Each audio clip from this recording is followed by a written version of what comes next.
Good morning, students. Today we are starting with lesson 6, and today's topic is lamellar vector field or conservative vector field. Lamellar vector field और conservative vector field की ਹੁੰਦੇ हैं? देखो, conservative ਦਾ meaning है ਉਹ field ਜਿਹੜੇ path ਦੇ independent ਹੋਣ ਉਹਨਾਂ ਨੂੰ ਆਪਾਂ ਕੰਜ਼ਰਵੇਟਿਵ ਫੀਲਡਸ ਬੋਲਦੇ ਆ। ਦੁਬਾਰਾ ਬੋਲ ਰਹੀ ਹਾਂ ਬੇਟਾ ਮੈਂ, ਉਹ ਫੀਲਡ ਜਿਹੜੇ ਪਾਥ ਦੇ ਇੰਡੀਪੈਂਡੈਂਟ ਹੋਣ ਤੇ ਸਿਰਫ ਉਹਦੀ ਇਨੀਸ਼ੀਅਲ ਤੇ ਫਾਈਨਲ ਪੋਜੀਸ਼ਨ ਤੇ ਡਿਪੈਂਡ ਕਰਨ, ਉਹਨਾਂ ਨੂੰ ਆਪਾਂ ਕੰਜ਼ਰਵੇਟਿਵ ਵੈਕਟਰ ਫੀਲਡ ਬੋਲਦੇ ਆ। ਜਿਸ ਤਰ੍ਹਾਂ ਸਪੋਜ਼ ਮੈਂ ਤੁਹਾਨੂੰ ਇੱਕ ਐਗਜ਼ਾਮਪਲ ਦੇ ਰਹੀ ਹਾਂ। ਸਪੋਜ਼ ਕਰੋ ਕਿ ਤੁਹਾਡਾ ਕਾਲਜ ਹੈ SUS ਕਾਲਜ, ਉੱਥੋਂ ਬੱਸ ਸਟੈਂਡ ਜਾਣਾ ਹੈ, ਕਾਲਜ ਤੋਂ ਬੱਸ ਸਟੈਂਡ ਜਾਣਾ ਹੈ। ਤਾਂ ਬੇਟਾ ਬੱਸ ਸਟੈਂਡ ਜਾਣ ਦੇ ਬਹੁਤ ਸਾਰੇ ਰਸਤੇ ਹੋ ਸਕਦੇ ਨੇ, ਬਹੁਤ ਸਾਰੇ ਪਾਥ ਨੇ, ਬਹੁਤ ਸਾਰੀਆਂ ਗਲੀਆਂ ਜਾਂਦੀਆਂ ਨੇ ਕਿ ਤੁਸੀਂ SUS ਕਾਲਜ ਤੋਂ ਬੱਸ ਸਟੈਂਡ ਤੱਕ ਜਾਣ ਦੇ ਲਈ ਵੇਰੀਅਸ ਪਾਥ ਅਡੋਪਟ ਕਰ ਸਕਦੇ ਹੋ। ਪਰ ਮੋਟਿਵ ਕੀ ਹੈ SUS ਕਾਲਜ ਤੋਂ ਬੱਸ ਸਟੈਂਡ ਤੱਕ ਜਾਣ ਦਾ? ਉੱਥੇ ਅਗਰ ਇਹ ਚੀਜ਼ ਮੈਟਰ ਨਾ ਕਰੇ ਕਿ ਤੁਸੀਂ ਕਿਹੜੇ ਰਸਤੇ ਤੋਂ ਦੀ ਗਏ ਹੋ, it depends upon only the points where is the SUS college and where is the bus stand, ਤਾਂ ਉਸ ਤਰ੍ਹਾਂ ਦੇ ਫੀਲਡ ਜਿਹੜੇ ਪਾਥ ਦੇ ਇੰਡੀਪੈਂਡੈਂਟ ਹੋਣ, ਸਿਰਫ ਉਹਦੀ ਇਨੀਸ਼ੀਅਲ ਤੇ ਫਾਈਨਲ ਪੋਜੀਸ਼ਨ ਤੇ ਡਿਪੈਂਡ ਕਰਨ, ਉਹਨਾਂ ਫੀਲਡਸ ਨੂੰ ਅਸੀਂ ਬੋਲਦੇ ਹਾਂ ਕੰਜ਼ਰਵੇਟਿਵ ਫੀਲਡ ਜਾਂ ਲੈਮਿਲਰ ਵੈਕਟਰ ਫੀਲਡ। ਹੁਣ ਕੰਜ਼ਰਵੇਟਿਵ ਫੀਲਡਸ ਦੀਆਂ ਬੇਟਾ ਡੈਫੀਨੇਸ਼ਨਸ ਨੇ ਜਿਹੜੀਆਂ, ਉਹ 3 ਡੈਫੀਨੇਸ਼ਨਸ ਬਣਦੀਆਂ ਨੇ। ਇੱਕ ਡੈਫੀਨੇਸ਼ਨ ਤਾਂ ਮੈਂ ਤੁਹਾਨੂੰ ਦੱਸ ਚੁੱਕੀ ਹਾਂ ਕਿ it should be independent of path, ਇਹ ਪਾਥ ਦੇ ਇੰਡੀਪੈਂਡੈਂਟ ਹੋਣੇ ਚਾਹੀਦੇ ਨੇ। ਸੈਕਿੰਡ ਤੇ ਥਰਡ ਡੈਫੀਨੇਸ਼ਨ ਕੀ ਹੈ? ਇੱਕ ਡੈਫੀਨੇਸ਼ਨ ਇਹ ਦਿੱਤੀ ਜਾਂਦੀ ਹੈ ਕਿ ਅਗਰ ਕਿਸੇ ਵੈਕਟਰ ਫੀਲਡ ਨੂੰ ਤੁਸੀਂ ਗ੍ਰੇਡੀਅੰਟ ਦੇ ਨਾਲ ਐਕਸਪ੍ਰੈਸ ਕਰ ਸਕਦੇ ਹੋ ਤਾਂ ਉਹ ਵਾਲੇ ਫੀਲਡ ਵੀ ਕੰਜ਼ਰਵੇਟਿਵ ਹੋਣਗੇ। ਕਹਿਣ ਦਾ ਮਤਲਬ ਕਿ ਕੰਜ਼ਰਵੇਟਿਵ ਫੀਲਡਸ ਨੂੰ ਅਸੀਂ ਅਗਰ ਗ੍ਰੇਡੀਅੰਟ ਦੇ ਨਾਲ ਐਕਸਪ੍ਰੈਸ ਕਰ ਸਕੀਏ, ਉਸ ਫੀਲਡ ਨੂੰ ਲਿਖ ਸਕੀਏ ਗ੍ਰੇਡੀਅੰਟ ਦੇ ਨਾਲ, ਤਾਂ ਉਹ ਵਾਲੇ ਫੀਲਡ ਵੀ ਕੰਜ਼ਰਵੇਟਿਵ ਹੋਣਗੇ। ਤਾਂ ਇਸ ਚੀਜ਼ ਨੂੰ ਪ੍ਰੂਫ ਕਰਦੇ ਹਾਂ ਆਪਾਂ। ਇਹਨੂੰ ਸਪੋਜ਼ ਕਰੋ line integral of vector field. ਤੁਹਾਡੇ ਕੋਲ ਇੱਕ ਵੈਕਟਰ ਫੀਲਡ ਹੈ ਤੇ ਫੀਲਡ ਦੀ ਮੂਵਮੈਂਟ ਹੈ from Q to P along path C। ਕੋਈ ਪਾਥ C ਹੈ, P to Q point movement ਕਰਨੀ ਹੈ, ਤਾਂ ਆਪਾਂ ਉਹਦਾ ਲਾਈਨ ਇੰਟੈਗਰਲ ਕੀ ਲਿਖਾਂਗੇ? P to Q A dot dr। ਹੁਣ ਸਪੋਜ਼ ਕਰੋ ਕਿ ਆਪਾਂ ਵੈਕਟਰ ਫੀਲਡ ਨੂੰ ਗ੍ਰੇਡੀਅੰਟ ਦੇ ਨਾਲ ਲਿਖ ਲੈਂਦੇ ਹਾਂ। Suppose vector field is equal to gradient of some scalar function v, ਤਾਂ ਆਪਾਂ a ਦੀ ਜਗ੍ਹਾ ਕੀ ਲਿਖਾਂਗੇ? del v dot dr। Gradient of v dot dr ਨੂੰ ਆਪਾਂ ਕੀ ਲਿਖਦੇ ਹਾਂ? dv p to q। ਹੁਣ ਅਗਰ ਅਸੀਂ dv ਦੀ ਇੰਟੀਗ੍ਰੇਸ਼ਨ ਕਰੀਏ ਤਾਂ ਉਹ v ਆ ਜੂਗੀ, dv ਦੀ ਇੰਟੀਗ੍ਰੇਸ਼ਨ ਕੀ ਆ ਜੂਗੀ? v 4p to q। ਤਾਂ v is dependent upon q and p। ਤਾਂ ਅਗਰ ਤੁਸੀਂ ਲਾਈਨ ਇੰਟੈਗਰਲ ਦੇ ਰਿਜ਼ਲਟ ਨੂੰ ਬੇਟਾ ਧਿਆਨ ਨਾਲ ਦੇਖੋ ਤਾਂ ਇਹ ਰਿਜ਼ਲਟ ਕੀ ਸ਼ੋ ਕਰਦਾ ਹੈ ਕਿ ਇੱਥੇ ਜਿਹੜਾ ਇਹ ਸਕੇਲਰ ਫੀਲਡ ਫੰਕਸ਼ਨ ਹੈ that depends upon q and p, ਉਹ ਪੁਆਇੰਟਸ ਤੇ ਡਿਪੈਂਡ ਕਰ ਰਿਹਾ ਹੈ, ਉਹ q ਪੋਜੀਸ਼ਨ ਤੇ p ਪੋਜੀਸ਼ਨ ਤੇ ਡਿਪੈਂਡ ਕਰ ਰਿਹਾ ਹੈ। ਤਾਂ ਇਹੀ ਆਪਾਂ ਡੈਫੀਨੇਸ਼ਨ ਦਿੱਤੀ ਸੀ ਕਿ ਅਗਰ ਕਿਸੇ ਫੀਲਡ ਨੂੰ ਤੁਸੀਂ ਗ੍ਰੇਡੀਅੰਟ ਦੇ ਨਾਲ ਐਕਸਪ੍ਰੈਸ ਕਰ ਸਕਦੇ ਹੋ ਤਾਂ ਉਹ ਫੀਲਡ ਕੰਜ਼ਰਵੇਟਿਵ ਹੋਊਗਾ। ਆਪਾਂ ਨੇ ਕੀ ਕੀਤਾ? ਫੀਲਡ ਨੂੰ ਗ੍ਰੇਡੀਅੰਟ ਨਾਲ ਐਕਸਪ੍ਰੈਸ ਕੀਤਾ। ਆਪਣਾ ਆਨਸਰ ਕੀ ਆ ਗਿਆ? ਆਨਸਰ ਕੀ ਸ਼ੋ ਕਰ ਰਿਹਾ ਹੈ ਕਿ it is independent of path, it depends upon q and p। That means you can represent conservative field as gradient of some scalar function। ਇਹ ਹੋ ਗਈ ਦੂਜੀ ਡੈਫੀਨੇਸ਼ਨ। ਕਲੀਅਰ ਹੈ? ਪਹਿਲੀ ਡੈਫੀਨੇਸ਼ਨ ਕੀ ਹੈ? Path independent. ਸੈਕਿੰਡ ਡੈਫੀਨੇਸ਼ਨ ਕੀ ਹੈ ਕਿ ਅਗਰ ਉਹ ਕੰਜ਼ਰਵੇਟਿਵ ਹੈ then it must be expressed by gradient of some scalar function. ਹਾਂਜੀ, ਨੈਕਸਟ ਡੈਫੀਨੇਸ਼ਨ ਕੀ ਹੈ? ਨੈਕਸਟ ਡੈਫੀਨੇਸ਼ਨ ਦੇਖੋ, ਅਗਰ ਆਪਾਂ a ਨੂੰ ਗ੍ਰੇਡੀਅੰਟ v ਨਾਲ ਐਕਸਪ੍ਰੈਸ ਕਰ ਲਿਆ, ਕਲੀਅਰ, ਆਪਾਂ ਦੋਨੋਂ ਸਾਈਡ ਤੋਂ ਦੀ ਕਰਲ ਲੈ ਲਓ, ਟੇਕ ਕਰਲ ਔਨ ਦਾ ਬੋਥ ਸਾਈਡਸ, ਕਰਲ ਲੈ ਲਈ। ਹੁਣ ਇੱਕ ਪ੍ਰੀਵੀਅਸ ਚੈਪਟਰ ਦੇ ਵਿੱਚ ਮੈਂ ਤੁਹਾਨੂੰ ਬੇਟਾ ਇਹ ਆਰਟੀਕਲ ਕਰਵਾਇਆ ਸੀ ਕਿ ਜਿਹੜੀ ਗ੍ਰੇਡੀਅੰਟ ਦੀ ਕਰਲ ਹੁੰਦੀ ਹੈ, ਤੁਸੀਂ ਫਾਈਂਡ ਆਊਟ ਵੀ ਕਰਕੇ ਦੇਖ ਸਕਦੇ ਹੋ, ਗ੍ਰੇਡੀਅੰਟ ਦੀ ਜਿਹੜੀ ਕਰਲ ਹੁੰਦੀ ਹੈ ਉਹ 0 ਹੁੰਦੀ ਹੈ। ਇਹਦਾ ਮਤਲਬ ਡੈਲ ਕ੍ਰਾਸ a ਕੀ ਆ ਗਿਆ? 0 ਆ ਗਿਆ। ਦੈਟ ਮੀਨਸ ਕਿ ਇਹ ਜਿਹੜਾ ਫੀਲਡ ਹੈ ਉਹ ਇਰਰੋਟੇਸ਼ਨਲ ਹੋ ਗਿਆ। ਇਹ ਜਿਹੜਾ ਫੀਲਡ ਹੈ ਦੈਟ ਇਜ਼ ਇਰਰੋਟੇਸ਼ਨਲ। ਤਾਂ ਥਰਡ ਡੈਫੀਨੇਸ਼ਨ ਕੀ ਹੈ ਕੰਜ਼ਰਵੇਟਿਵ ਫੀਲਡ ਦੀ? ਅਗਰ ਕੋਈ ਫੀਲਡ ਕੰਜ਼ਰਵੇਟਿਵ ਹੈ ਤਾਂ ਉਹ ਇਰਰੋਟੇਸ਼ਨਲ ਵੀ ਹੋਊਗਾ। ਤਾਂ ਅਗਰ ਤੁਹਾਨੂੰ ਕੋਈ ਸਟੇਟਮੈਂਟ ਗਿਵਨ ਹੈ, ਕੋਈ ਮੈਥਮੈਟੀਕਲ ਫਾਰਮ ਗਿਵਨ ਹੈ, ਤੁਹਾਨੂੰ ਇਹ ਕਿਹਾ ਜਾਏ ਕਿ ਸ਼ੋ ਕਰੋ ਇਹ ਫੀਲਡ ਕੰਜ਼ਰਵੇਟਿਵ ਹੈ, ਤਾਂ ਉਹਦੇ ਤਿੰਨ ਤਰੀਕੇ ਨੇ। ਜਾਂ ਤਾਂ ਤੁਸੀਂ ਉਹਨੂੰ ਪਾਥ ਇੰਡੀਪੈਂਡੈਂਟ ਸ਼ੋ ਕਰੋਗੇ, ਜਾਂ ਤੁਸੀਂ ਉਹਨੂੰ ਗ੍ਰੇਡੀਐਂਟ ਦੇ ਨਾਲ ਐਕਸਪ੍ਰੈਸ ਕਰਕੇ ਸ਼ੋ ਕਰੋਗੇ, ਜਾਂ ਤੁਸੀਂ ਉਸ ਫੀਲਡ ਦੀ ਕਰਲ ਲਓਗੇ। ਅਗਰ ਉਹ ਕਰਲ 0 ਆ ਗਈ ਦੈਟ ਮੀਨਸ ਕਿ ਉਹ ਫੀਲਡਸ ਕੀ ਨੇ? ਕੰਜ਼ਰਵੇਟਿਵ ਨੇ। ਸੋ ਬੇਟਾ ਤਿੰਨ ਅਲੱਗ-ਅਲੱਗ ਡੈਫੀਨੇਸ਼ਨਸ ਨੇ ਫॉर ਲੈਮੂਲਰ ਵੈਕਟਰ ਫੀਲਡ ਔਰ it can be said conservative vector field. Clear? So अपना नेक्स्ट टॉपिक है Green's theorem in a plane और Green's theorem by Gauss divergence theorem. हुण देखो ग्रीन्स थ्योरम है जिहड़ी, ग्रीन्स थ्योरम नूं करन दे दो अलग अलग मैथड ने। तुसीं ओनू गॉस डाइवर्जेंस थ्योरम नाल भी कर सकते हो, तुसीं ओनू स्टोक्स थ्योरम दे नाल भी कर सकते हो। हुण तुहाडी बुक च बेटा स्टोक्स थ्योरम दे नाल कीता होया सारा आर्टिकल, पर मैं तुहानूं गॉस डाइवर्जेंस थ्योरम दे नाल भी करवा रही हाँ। उहदा रीज़न है कि पेपर च कई बार ये मैंशनड आंदा है कि तुसी ग्रीन्स थ्योरम नूं प्रूव करो by using Gauss divergence theorem और by using Stokes theorem. So initially आपां इहनूं करदे हां बाय गॉस डाइवर्जेंस थ्योरम। तो स्टेटमेंट की है ग्रीन्स थ्योरम दी? स्टेटमेंट है कि अगर तुहाडे कोल फाई एंड साई दो स्केलर फील्ड फंक्शंस ने having continuous derivatives at least up to second orders, then you can write this statement. ये की देखो triple integration phi del square psi minus psi del square phi d x D Y d z की बन गया volume बन गया, जो भी तुसी चूज़ किया हुआ है। तो अपनी राइट साइड की है surface integral over the closed surface phi gradient of psi minus psi gradient of phi dot D S. Clear है? तो अपने बेटा स्टेटमेंट प्रूव करनी है। This is called Green's theorem by Gauss divergence theorem. Gauss divergence theorem क्यों लगेगी? देखो इधर सरफेस इंटैग्रल है, इधर वॉल्यूम इंटैग्रल है। तो according to Gauss divergence theorem surface integral of vector field is equal to volume integral of divergence of that field. So let's we choose a vector is equal to phi gradient of psi, phi gradient of psi ये अपने choose करना है। Clear है? a they components की ने ax ay and az, a they components लिख ले ax ay and az। Right side अपने कोल की है phi डेल साई करली साई पॉन करली एक्स, मतलब कॉम्पोनेंट्स लिख लिया आप सारी इस इक्वेशन नू कॉम्पोनेंट्स लिख लिया। Phi curly psi upon curly x, phi curly psi upon curly y, phi curly psi upon curly z. Clear है? हुण असी del dot A find out करते हैं। डेल डॉट ए की है बेसिक फार्मूला करली ए एक्स पॉन करली एक्स, करली ए Y pawn curly Y, करली ए जेड पॉन करली जेड। अगर असी इस इक्वेशन नू देखिए, इस इक्वेशन ए एक्स जिहड़ा है that is equivalent to this value A x है, ਇਹਦਾ ਕੰਪੋਨੈਂਟ है ए वाई, क्योंकि तुसी आई दे आई नाल कंपेयर करोगे, जे दे जे नाल करोगे, के दे के नाल करोगे। सो ए एक्स किहदे इक्विवेलेंट है? Phi curly psi upon curly x, similarly A y and similarly A z. तो जो असीं इत्थे डाइवर्जेंस फाइंड आउट करांगे curly upon curly x, A x सारा दिस है phi curly psi upon curly x, similarly A y component, similarly A z. So next step is to differentiate this term.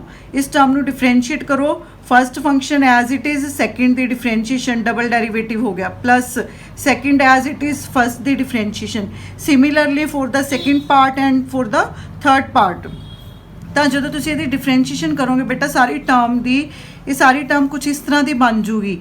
ये की करना है कि अपने phi है जोड़ा वो कॉमन ले लिया, फाई वाली टर्म्स आप एक साइड पर कलैक्ट कर लाँगे, first term, second term and third term, and next of the terms इस तरह सैपरेट कर लाँगे। बाकी टर्म्स 1 2 एंड 3 करली फाई पॉन करली एक्स, करली psi upon curly x and so on. हुण इन्हां वैल्यूज़ नूं अगर असी अरेंज करते हैं, देखो फाई ये सारा की बन गया ये डेल स्केयर साई नहीं बन गया।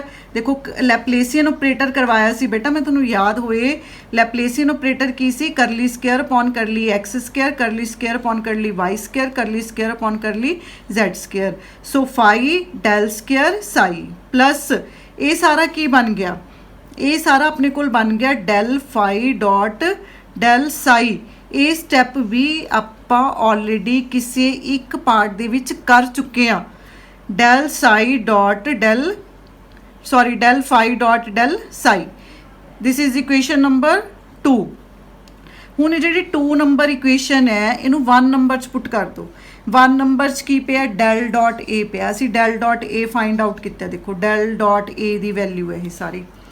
ਜਦੋਂ ਅਸੀਂ ਇਸ ਇਕੁਏਸ਼ਨ 'ਚ ਪੁੱਟ ਕਰ ਰਹੇ ਹਾਂ, ਦੇਖੋ ਬੇਟਾ phi del square psi plus del phi dot del psi D x D Y D Z is equal to, इधर आप पुट करांगे ए दी वैल्यू, इत्थे की कादी वैल्यू पुट करनी है, ए दी this value this phi del psi dot D S, this is equation number 3।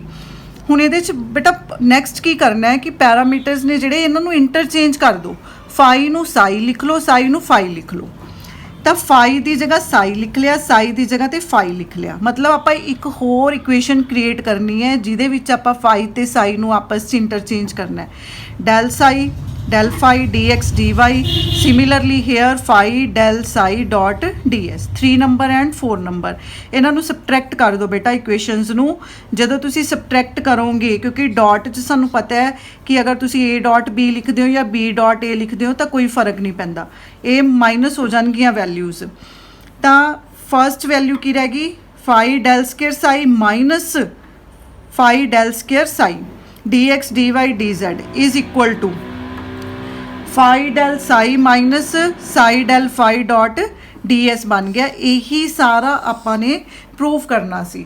सो इत्थे अपनी स्टोक्स थ्योरम प्रूव हो जाती है बाय यूजिंग गॉस अपनी ग्रीन्स थ्योरम प्रूव हो जाती है bye using Gauss divergence theorem. Similarly असी ग्रीन्स थ्योरम नू प्रूव करांगे, ग्रीन्स थ्योरम नू प्रूव करांगे बेटा बाय यूजिंग स्टोक्स थ्योरम। और ये सारा मैं तुहानूं तुहाडी बुक दे विचों ही करवा रही हाँ। देखो ग्रीन्स थ्योरम नू अगर असी स्टोक्स थ्योरम दे नाल करके प्रूव करना है तो उसकी स्टेटमेंट थोड़ी डिफरेंट है। उसकी स्टेटमेंट दे विच की है कि if S is close region in x Y plane, अगर तुहाडे कोल कोई बाउंडेड रीजन है, तुहाडे कोल एस कोई बाउंडेड रीजन है in x Y plane, in x Y plane च पे तुहाडे कोल कोई bounded region, then and m and n are continuous functions of x and y, then you can write it as m dx plus n dy over the closed curve C is equal to curly n upon curly x minus curly m upon curly y dx and dy। ये दी statement है बेटा कि अगर m ते n continuous functions ने x ते y दे, तो तुसी इस स्टेटमेंट नूं इस तरह लिख सकते हो। तो सपोज करो कि if you have any closed region closed by curve C और A is vector field, A दे कंपोनेंट्स की ने एम एंड एन, इन्हें कंसीडर कितना एम आई plus N J. D R displacement vector है एक्स वाई प्लेन दे which, तो D R नूं असीं की लिख लांगे D X I D Y J. हुण देखो बेटा ध्यान नाल कि असीं इहनूं 2 कंपोनेंट्स लिखा, थर्ड कंपोनेंट नहीं लिखा क्योंकि आप इनू एक्स वाई प्लेन च कंसीडर कर रहे हैं। तो ए डॉट डी आर ले लो, A dot D r A की है अपने कोल वैक्टर फील्ड एम आई प्लस एन जे, क्योंकि ये कह रहा है कि एम ते एन कॉन्टीन्यूस फंक्शंस ने एक्स ते वाई दे। सो एम एक्स नू रिप्रजेंट कर रहे हैं, एन वाई नू रिप्रजेंट कर रहे हैं। So A dot D R की आ गया M I plus N J dot D X I D Y J. तो अपने कोल बन गया M D x plus N D Y. तो अपने कोल आ वाले इंटैग्रल की जिहड़ी वैल्यू है वो बन गई। नैक्सट अगर असी स्टोक्स थ्योरम अप्लाई करते हैं, स्टोक्स थ्योरम की line integral of vector field is equal to del cross A dot D S over the surface S. तो ए डॉट डी आर तो आप फाइंड आउट कर चुके हैं M D x plus N D y. Now we take right hand side. हुण आप right hand side prove करनी है ताकि अपने कोल अपनी स्टेटमेंट के अकॉर्डिंग आ वाली चीज़ प्रूव हो जाए। So del cross A find out करो पहला। आई जे के ਡੈਲ ਦੇ ਕੰਪੋਨੈਂਟਸ ਕੀ ਨੇ ਕਰਲੀ ਪੌਨ ਕਰਲੀ ਐਕਸ ਕਰਲੀ ਪੌਨ ਕਰਲੀ ਵਾਈ ਕਰਲੀ ਪੌਨ ਕਰਲੀ ਜ਼ੈਡ ਏ ਦੇ components Ki C M and N third component present ਨਹੀਂ ਹੈ ਸੋ ਇਟਸ 0 ਤਾਂ ਅਗਰ ਤੁਸੀਂ ਇਹਦੀ ਮੈਟ੍ਰਿਕਸ ਮੈਥਡ ਨਾਲ ਐਕਸਪੈਂਸ਼ਨ ਕਰਦੇ ਹੋ I cap curly upon curly Y 0 curly N upon curly Z with negative sign plus J clear है curly M upon curly Z minus curly 0 upon curly X plus के cap curly N upon curly x minus curly M upon curly Y so first part अपने को आ गया minus I cap curly N upon curly Z plus J cap curly M upon curly Z plus के cap curly N upon curly x minus curly M upon curly Y ਹੁਣ next step ਕੀ ਹੈ ਕਿ ਆਪਾਂ ਨੇ according to Stokes theorem ਦੇਖੋ according to Stokes theorem ਆਪਾਂ ਨੇ del cross A dot D S find out करना है ਡੈਲ ਕ੍ਰੋਸ ਏ ਬੇਟਾ ਆਪਣੇ ਕੋਲ ਸਾਰਾ ਕੀ ਹੈ ਡੈਲ ਕ੍ਰੋਸ ਏ ਹੈ ਆਪਣੇ ਕੋਲ minus i curly N upon curly z j cap curly M upon curly z plus के cap curly N upon curly x minus curly M upon curly y clear है ਆਪਾਂ ਇਹਦੀ ਡਾਟ ਕਰਨੀ ਹੈ ds ਦੇ ਨਾਲ ਡਾਟ ਕਰਨੀ ਹੈ ds ਦੇ ਨਾਲ ਹੁਣ ਕਿਉਂਕਿ ਜਦੋਂ ਡਾਟ ਪ੍ਰੋਡਕਟ ਕਰਨੀ ਹੈ then we must know about the direction ਕਿਉਂਕਿ ਹੁਣ ਇਹ ਰੀਜ਼ਨ xy ਪਲੇਨ 'ਚ ਪਿਆ ਤਾਂ ਇਹਦੀ ਡਾਇਰੈਕਸ਼ਨ ਕੀ ਹੋਊਗੀ k ਕੈਪ ਹੋਊਗੀ ਨੰਬਰ ਆਫ ਟਾਈਮਸ ਬੇਟਾ ਆਪਾਂ ਪੁਆਇੰਟ ਡਿਸਕਸ ਕਰ ਚੁੱਕੇ ਹਾਂ कि जिस रीजन च पिया होगा एरिया वो डायरैक्शन ਉਹਦਾ परपेंडिकुलर कंपोनेंट होएगी सो ਆਪਾਂ ਇੱਥੇ ds ਨੂੰ ਕੀ ਲਿਖਾਂਗੇ ds k कैप ਇਹਦਾ ਮਤਲਬ ਇਹ ਹੈ ਕਿ ਜਦੋਂ ਤੁਸੀਂ ਸਾਰੀ ਵੈਲਿਊ ਦੀ ਡਾਟ ਪ੍ਰੋਡਕਟ ਕਰੋਗੇ ਤਾਂ k ਦੀ k ਨਾਲ ਹੋਊਗੀ ਆਹ ਵਾਲੀਆਂ ਜਿਹੜੀਆਂ ਵੈਲਿਊਜ਼ ਨੇ ਇਹ ਖਤਮ ਹੋ ਜਾਣਗੀਆਂ ਤਾਂ ਜਦੋਂ ਤੁਸੀਂ k ਦੀ k ਨਾਲ ਕਰੋਗੇ ਤਾਂ ਤੁਹਾਡੇ ਕੋਲ ਕੀ ਬਣ ਗਿਆ ਕਰਲੀ n ਅਪੋਨ ਕਰਲੀ x ਕਰਲੀ m ਅਪੋਨ ਕਰਲੀ y ਇਹਦਾ ਮਤਲਬ ਇਸ ਇੰਟੈਗਰਲ ਦੀ ਸਾਰੇ ਦੀ ਵੈਲਿਊ ਕਿੰਨੀ ਆ ਗਈ ਕਰਲੀ n ਅਪੋਨ ਕਰਲੀ x ਕਰਲੀ m ਅਪੋਨ ਕਰਲੀ y ਇਹੀ ਆਪਾਂ ਨੂੰ ਚਾਹੀਦੀ ਸੀ ਇਹੀ ਆਪਣੀ ਰਿਕੁਆਇਰਮੈਂਟ ਸੀਗੀ ਇਹਦੇ ਨਾਲ ਬੇਟਾ ਨਾਲ ਇੱਥੇ ds ਵੀ ਪਿਆ ਇਹ ਸਾਰੀ ਵੈਲਿਊ ਦੇ ਨਾਲ ਇੱਥੇ ਆਪਣੇ ਕੋਲ ds ਵੀ ਪਿਆ ds is the area so it is dx and dy clear है सो इत्थे बेटा अपनी ये थ्योरम है जी Green's theorem by using Gauss divergence theorem and by Stokes theorem इत्थे बेटा थोड़ा टॉपिक खत्म है टॉपिक रैदर थोड़ा लैसन खत्म है ही first chapter calculus of vector इत्थे कंप्लीट है तो इस तो बाद बेटा मैं थोड़ा एक असाइनमेंट सेंड करूँगी ਉਹ ਅਸਾਈਨਮੈਂਟ ਕਰਕੇ ਤੁਸੀਂ ਗੂਗਲ ਕਲਾਸਰੂਮ ਦੇ ਵਿੱਚ ਸੈਂਡ ਕਰਨੀ ਹੈ WhatsApp ਤੇ ਸੈਂਡ ਨਹੀਂ ਕਰਨੀ ਹੈਗੀ ਕਲੀਅਰ ਹੈ और किसी भी बच्चे नू कोई भी प्रॉब्लम है बेटा मैनू फ़ोन कर लो मैसेज कर लो कोई हैजिटेशन वाली गल नहीं है अपना वर्क नाल दी नाल कंप्लीट करो और जेड़े बच्चे हाल तक एंटर नहीं हुए गूगल क्लासरूम चो प्लीज़ उत्थे अपनी उत्थे एंटर हो जाओ तुहानू कोड मैं भेजिया होया तुहाडे अपने WhatsApp वाले ग्रुप च तां इत्थे चैप्टर कंप्लीट है इस दे नाल नाल तुसी की करना है बेटा हर एक चैप्टर के पिछे ना कुछ short answer type questions given ने उन्होंने आंसरस भी नाल पे ने उत्थे तो तुसी प्रैक्टिस करने ने इस चैप्टर के कुछ न्यूमैरिकल प्रॉब्लम्स ने मैक्सीमम तुसी करनिया ने इस चैप्टर दियाँ क्योंकि इस चैप्टर दियाँ न्यूमैरिकल प्रॉब्लम्स से आने के चांसिस काफ़ी ज़्यादा ने पेपर से मैं थोड़ा होर भी थोड़ी जी प्रैक्टिस करवाऊँगी न्यूमैरिकल्स की पर तुसी आप भी फॉलो करना है क्योंकि मेरे लिए ये पॉसीबल नहीं है कि मैं कल्ला कल्ला न्यूमैरिकल थोनू करवा सकां मैक्सीमम न्यूमैरिकल सॉल्व फॉर्म च पे ने तुसी ट्राई करो कोई नहीं समझ आता बेटा अपने डाउट मार्क कर लो इकट्ठे उस तो बाद मैनू किसी पर्टिकुलर डे मेरे तो टाइम लैके मैनू फ़ोन कर लो कोई प्रॉब्लम नहीं है क्लीयर है थैंक्स।